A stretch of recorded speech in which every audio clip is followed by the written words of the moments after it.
आई आजारी आहे, 4 दिवस झाले काही खात नाही ग. एकदा आईला भेटून जाते का? मैत्रिणीमध्ये सांगण्यास सुटली, अगं आई आजारी आहे, काय करावं?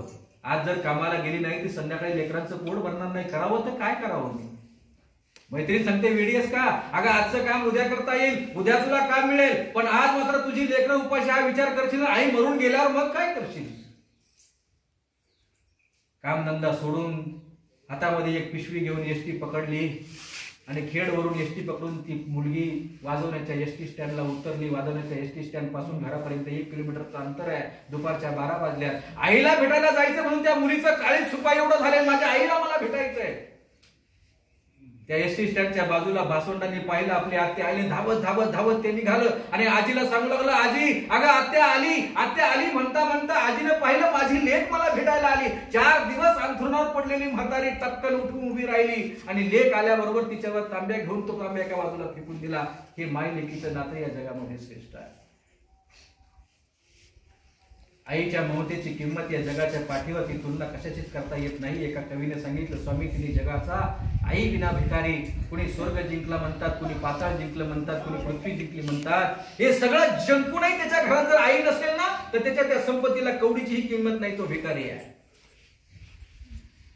श्रावस्ती नगरीमध्ये पटाचारा नावाची एक कन्या राहत होती. वयाप्रमाणे वाढत गेली. 3.5 मिनिटं शांतता ठेवा, फक्त 3.5 मिनिटं. मी घड्याळाकडे पाहूनच बोलत असतो.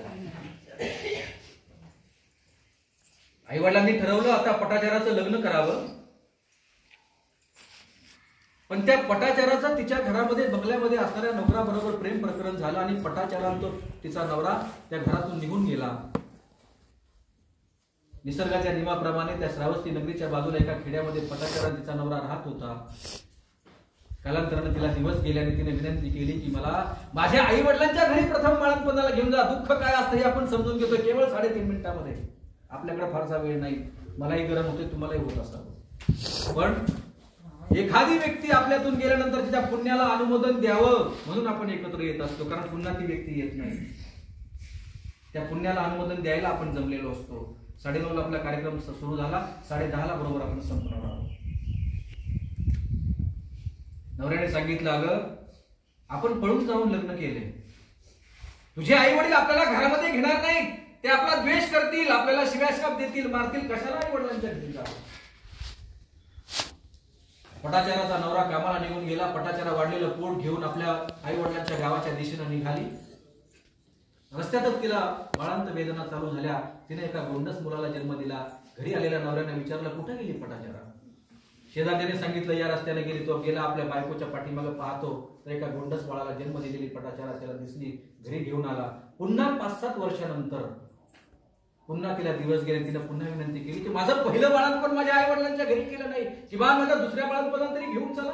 नवऱ्याने पुन्हा सांगितलं, अगं आपण पळून जाऊन लग्न केलंय, आपल्याला ते मारतील, शिव्याशाप देतील, कशालाही जिद्द करते. पुन्हा नवरा कामात. ते 7-8 वर्षाचं पोरग मोठाला धरून वाढलेलं पोट घेऊन त्या आई वडिलांच्या घराच्या दिशेने निघाले. दुःख काय असतं समजून घेऊया आपण. जंगलामध्ये गेली. आई वडिलांच्या घराकडे जाता जाता केला होता. नवरा पुन्हा घरी आला. विचारलं, पटाचारा कुठे गेली? शेजारच्याने सांगितलं, आई वडिलांच्या घराच्या दिशेने निघून गेली. तिचा पाठलाग करता करता अर्ध जंगल संपलं होतं आणि प्रचंड पाऊस पडू लागला. कसं बसं एकमेकाला भेटलं. पटाचाराने विनंती केली, मला हे काम करा, मला बाळांत वेदना सुरू झालेल्या आहेत, कुठून तरी झाडपाला आणा आणि एक आच्छादन करा, म्हणजे त्याच्या खाली मला बाळांतपण करता येईल. दुःख काय असतं हे समजून घेतो आहे आपण. नवरा आपल्या पत्नीच्या बाळंतपणासाठी ऊन वारा पावसापासून तिला वाचवण्यासाठी जंगलामध्ये गेला. तो परत आलाच नाही.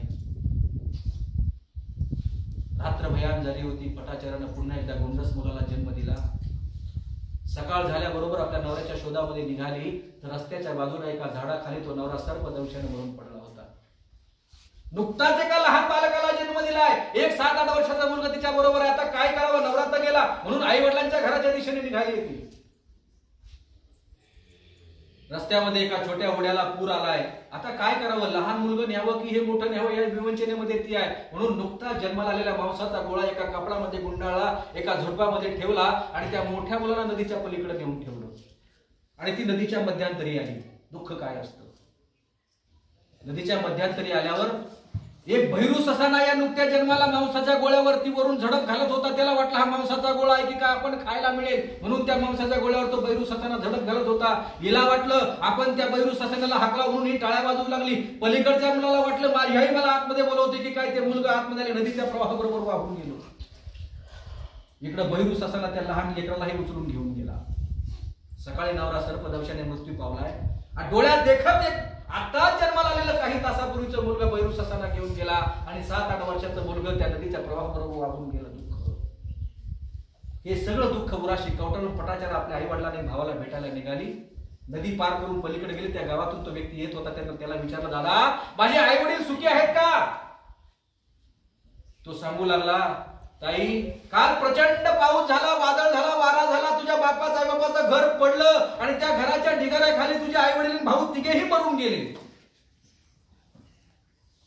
असह्य झाली पटाचारा. दुःख सहावेना. नवरा, 2 मुलं, आई बाप सगळे मरून गेले. एकटी पटाचारा त्या श्रावस्ती नगरी मधून हिंडू लागली. वेडी पिशी झाली. तिला अंगावरच्या कपड्याचंही भान राहिलं नाही.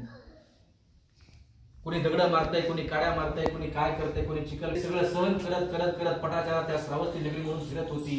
अंगावर कपडे नाही. समोरून तथागत समेत संबुद्ध आले. त्यांची ती दैदिप्यमान मूर्ती. तथागतांनी सांगितलं, हे भगिनी शुद्धीवर ये. हे पाहता क्षणी त्या तथागतांची मूर्ती पाहून पटाचारा शुद्धीवर आली. आणि मग शिष्यगणांना तथागत सांगतात तिला वस्त्र पुरवा. वस्त्र पुरवली गेली. ती पटाचारा भगवान बुद्धांच्या आश्रमाकडे जाऊन राहिली. एक दिवस आपल्या पायावर पाणी घेतलं, काही अंतरावर टाकलं, जमिनीनं शोषून घेतलं, पुन्हा काही अंतरावर टाकलं, पुन्हा जमिनीनं शोषून घेतलं, पुन्हा काही अंतरावर टाकलं, पुन्हा जमिनीनं शोषून घेतलं. आणि मग पटाचाराच्या लक्षामध्ये आलं, या पृथ्वी तलावर जन्माला आलेल्या प्रत्येकाला मरावंच लागतंय. फक्त प्रत्येकाचा मरायचा कालावधी वेगवेगळा आहे. आणि मग तीच पटाचारा संबंध जगाला सांगू लागली, बुद्धं शरणं गच्छामि, धम्मं शरणं गच्छामि. एवढं सगळं सहन करून बुद्धाच्या धम्माचा मार्ग स्वीकारला आणि साऱ्या जगाला ती सांगत सुटली. आणि म्हणून तुम्ही सर्व मंडळी, मगाशी माझे मित्र पत्रकार सुनील वाकचौरे म्हटल्याप्रमाणे जिवंतपणे नाती सांभाळा. मेल्यावर फोटोकडे बघून आपण नुसतं रडणार आहोत. जिवंतपणे प्रत्येकाने प्रत्येकाशी, भावानं भावाशी, जावनी जावशी, सासून सुनशी, प्रत्येकाने आपापली नाती अशी काही सांभाळा की प्रत्येकाला ठाऊक असायला हवं, एक दिवस मरणार आहे मी, मलाही मरावं लागणार आहे आणि मीही मरणार आहे एक दिवस. मग मरण हा आपला जर शेवटचा असेल तर जीवनामध्ये येताना तुम्ही जो श्वास घेऊन येता आणि मरताना जो तुमच्यातून श्वास जातो ते धड मागे उरतं ना, हे येताना श्वास आणि जाताना श्वास मधलं जीवन नावाचं अंतर आहे ना, ते चांगलं जगा. तुमच्यापासून तुमच्या प्रत्येक माणसाला हवंसं वाटलं पाहिजे की जमीन तुमच्या सोबत येत नाही, तुम्ही बांधलेली 10,000 लाखाची माडी तुमच्या सोबत येत नाही, अंगावरचे दाग दागिने तुमच्या सोबत येत नाही. येतं काय? तुम्ही कमावलेलं आयुष्यातलं प्रेम. प्रेम तुमच्या सोबत असावं एक माफक अपेक्षा व्यक्त करतो. कारण तुम्ही कितीही मोठी माडी बांधा, किती एकर जमीन खरेदी करा, पण तुमची जाळायची जागा सरकारनं ठरवून ठेवली आहे, सरकारी स्मशानभूमी. तुमच्या जागेतही तुम्हाला जाळलं जात नाही, तुमच्या जागेतही तुम्हाला पूर्ण जात नाही. मग कशासाठी गर्व करतो आपण? ज्या ताकदीचा गर्व करतो आपण, ती ताकद 50-60 वर्षांनंतर ती शरीर तुमची साथ सोडून देते. ज्या ताकदीवर तुम्ही दुसऱ्याला कमी लेखता ना, ती ताकदही तुम्हाला साथ देत नाही. तुम्हाला वाटतं कधी एकदा मरतो मी, पण कधी काळी तुम्ही फार गर्व केला असतो तुमच्या ताकदीवरती. तुमच्या नावावर अनेक हजारो करोड रुपये बँकेत पडले, पण तुम्हाला एखादा असा भयंकर रोग झालाय की तो रोग, तो पैसा तुमचा बरा करू शकत नाही, तर काय पेटवता का त्या पैशाला? म्हणून नाती जपा. ही नाती तुमची प्रत्येकानं जपावी. आमच्या या आईच्या जाण्यानं प्रत्येकाला हळहळ वाटणं साहजिक आहे. कारण तिच्याबद्दल मला धोलीमध्ये एखादी बाई सांगत असेल की हे प्रेमाचा झरा होता. हा चांगल्या माणसाची मेल्यावर आठवण काढली जाते, अन्यथा या पृथ्वी तलावर अशी माणसं जन्माला आली किती आणि मेली किती, इतिहास सगळ्यांची नोंद ठेवत नाही. आणि म्हणून तुम्ही प्रत्येक जण तुमच्या घरापासून, गावापासून, समाजापासून आपापलं नातं सांभाळाल. बाबासाहेबांनी दिलेल्या धम्मासाठी आपल्याला काय काम करता येईल, बाबासाहेबांनी दिलेल्या राजकीय पक्षासाठी आपल्याला काय काम करता येईल, बाबासाहेबांनी दिलेल्या सामाजिक चळवळी आपल्याला पुढे कशा नेता येईल, यासाठी प्रत्येक माणसानं त्या बाबासाहेबांच्या जीवनाला समर्पित व्हायला अशी एक माफक अपेक्षा व्यक्त करतो. मी रमाला भीमाला इथे पाहतो, मी रमाला भीमाला इथे पाहतो, मी रमाला भीमाला इथे पाहतो, हे समाजा तुझा मी ऋणी राहतो, जिंदगी एक किराए का घर है, एक न एक दिन बदलना पड़ेगा। जिंदगी एक किराए का घर है, एक न एक दिन बदलना पड़ेगा। मौत जब तुझको आवाज देगी, घर से बाहर निकलना पड़ेगा।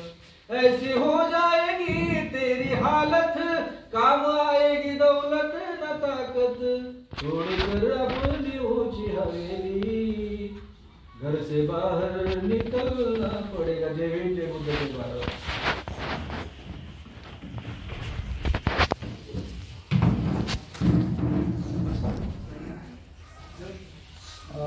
आता त्यांचं आगमन आहे,